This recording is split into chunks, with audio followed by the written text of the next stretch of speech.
I'm calling because I'm very concerned. We have some actual proof that a trucker may actually be transporting bird flu. We have a federal agent who is aware, who has taken the documents to many agencies, including New York State Police, the FBI in many, many states, infection control disease. And what this trucker reported was that he works for Department of Homeland Security. He's a Spanish man who is trucking an independent truck. He goes down to the corner of Broadway and Clinton in Albany, New York at the Department of Homeland Security facility every single evening for loads. He said there are Raymore and Flanagan's and J.B. Hunt trucks ahead of him loading, that he has taken loads from a silo above Glens Falls. His truck actually was lowered into the ground into a silo. When the truck came out of the ground, he was given a shot in his arm told to protect his family. He transported iced, refrigerated loads to the Pentagon, Baltimore, Maryland, Tucson, Arizona.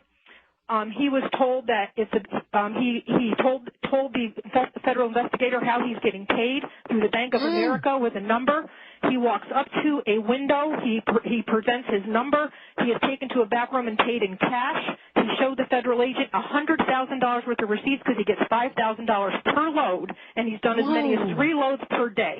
Okay, now wait, let me just stop you right here because this is amazing information to say the least. Now, perhaps he is transporting vaccines, refrigerated vaccines. Is that a possibility? Anything that has to be iced either has to be an antigen or an antibody. That's all we know. But we know that they gave him a shot to transport it, that they told him it was to protect his family, that it is obviously something that has to be kept refrigerated. He did one load for a complete week to Tucson, Arizona and back, but the amount of money that they're paying him under the table through Bank of America, only loading at night. They call him and they ask him to come down to meetings at Department of Homeland Security at 3 o'clock in the morning. They'll ask him how he's doing and send him back home and say, fine, you're okay, go back home. He has other truckers. He knows of a trucker with a 53-foot bed unit that took a missile type. He was able to see his load, and that was taken out to Phoenix, Arizona. He was given $18,000 to truck that load 2 times. It was 80 tons, and he blew his brakes. The Department of Homeland Security took care of it. He also has been to 2 silos. He's been to many cities with his loads. He's continuously working for Department of Homeland Security, and they are relocating him since the federal agents and the state police were notified. We were notified that he is being relocated to Tucson, Arizona at a base 15 miles below Tucson. And okay, now, let me just ask you, Mary, how did you come upon this information? I can't say. Just what I'm saying already has probably put me in danger, but it is a testimony that many people are aware of, and they are doing nothing about it.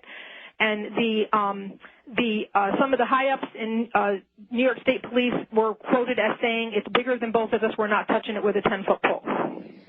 Oh, my goodness. Wow. And we were told that there were retired New York State troopers that are getting paid 2 and 3 times their salary, that are the tail cars. They're actually in vans in back of these Raymore and Flanagan trucks in these transports, and they are within a mile behind them. So if you ever go down the New York State Thruway and look at these double Raymore and Flanagan trucks that are going west towards Syracuse, which is a CIA front, what they are doing is they have those tail cars in the back, and from what I understand, those are retired state troopers that are escorting those loads. Okay, stay right there because we've got a 4-minute break coming at us. She's given us a lot of facts supporting this. Mary, what do you think all of this means? He actually gave testimony to the names of the people that are running the show. There's a retired 3-star African-American general that's in Albany that's there late at night when he does his pickups. There's another guy named Fatah who is Muslim. There are many white suits. All the truckers, not just him, he named 5 of them, are being paid through Bank of America with their independent numbers. He has a uniform that he wears, which is a light blue shirt with buttons down the front, short sleeve. It says Eastern Connection with a red and orange sewn insignia on the shirt. He has to wear black pants and white sneakers, or they do not allow him to the facilities. He is not allowed to stop the truck once they start it to urinate. They have to either go in urinals or pee in the truck. They are at the end of their transport. They are given a white bag by Department of Homeland Security that they have to put all their belongings in. They are not allowed to chew gum in the cabs of the trucks on the transports. They are escorted when he's been to the Pentagon. There have been people with 45s around their waist in plain clothes that have met the trucks, and also on the slips that he gets paid. His slips say 30 Carner Road, Albany, New York, to 11 Wards Lane, Menands, New York. And he stated that he has been to neither of those locations, but every single one of his trucking slips for which he gets paid says those addresses. Okay, say that again. 30 Carner Road, Albany, New York. How do you spell that? Karner. 30 Carner Road, Albany, New York, to 11 Wards Lane, Menands, New York. How do you spell Menands? Menands. And he's also been transported by Menands police to the city limits when he leaves the facility with a load, and they turn around at the city limit and return as he progresses on with his transport. Okay, now my question is, why did he begin talking about this, or who did he decide to tell this to? Obviously, he knows that he's not supposed to be telling anybody this information.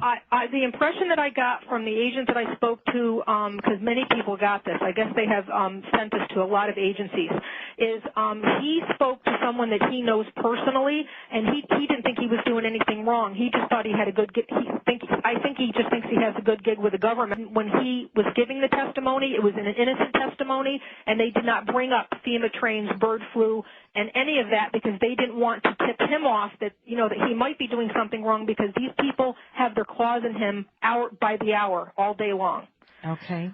This man said that the government told them that if he's good to them, they'll be good to him, and that they were going to take him to a place called Sandy Point in Maryland on the water for government people where it's safe when this was over, and then they have since sent him now to Tucson, Arizona with his family to relocate him on base housing, and all he has to pay for is food because this investigator has spoken to him 3 times.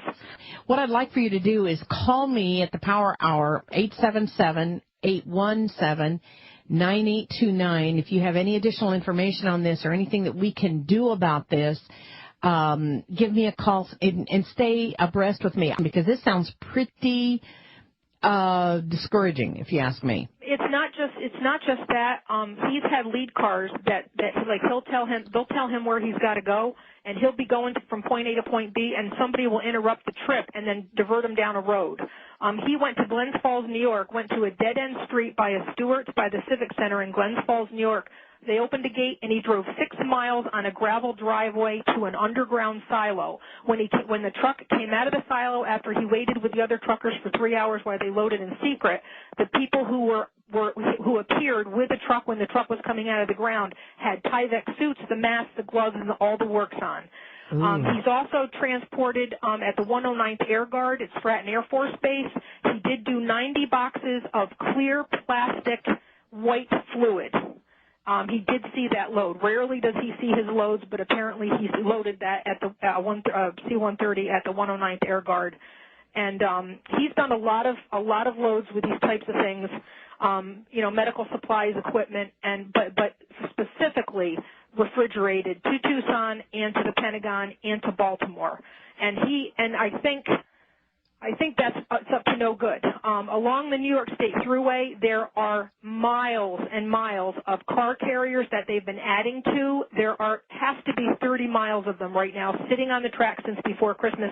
That Thruway, there are miles and miles of car carriers that they've been adding to. There has to be 30 miles of them right now sitting on the track since before Christmas. That could fit my whole city in this thing. Once you get around that bend near the bridge, you'll see how long it goes. I'll keep the camera running. We're at 20 minutes right now, film I've taken.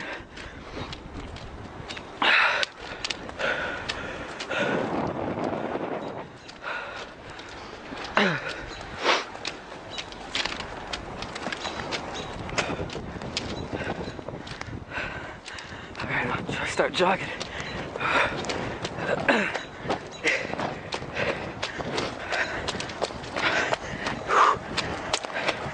You don't need shackles and benches when you think about it, because who gives a shit? We're all gonna be put in an oven or gas.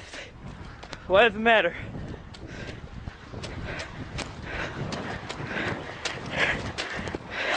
Maybe that's what they're planning, I don't even care.